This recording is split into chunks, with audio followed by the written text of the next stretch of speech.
Tax hikes ahead for Minnesota counties. The impact of new Medicaid and SNAP legislation.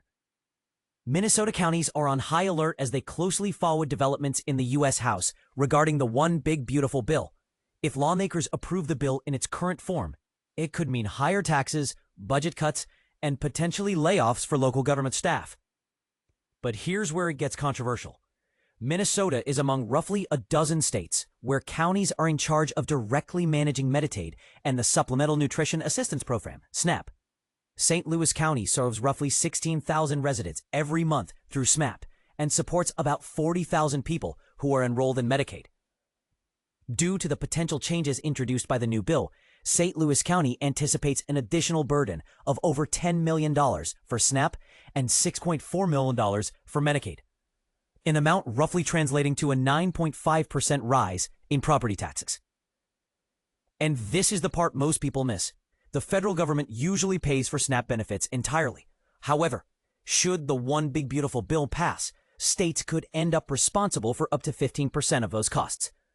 Not only that, but the amount of federal funding received to administer the SNAP program would be reduced from 50% to just 25%.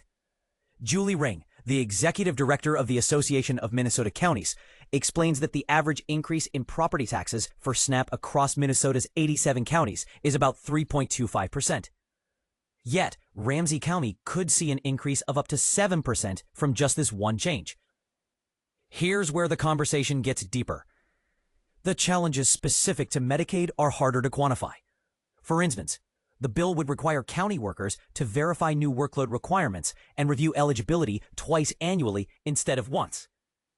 This translates to a doubling of the workload for county employees. And how much it will cost varies from one county to another. Some counties might have to increase their staff, while others might struggle to manage the paperwork and deadlines. Ultimately, counties might strive to handle the increased costs to minimize the financial impact on local taxpayers. What are your thoughts? Do you believe the bill's changes are a necessary step for long-term sustainability? Or do you see them as an unjust pressure on local communities?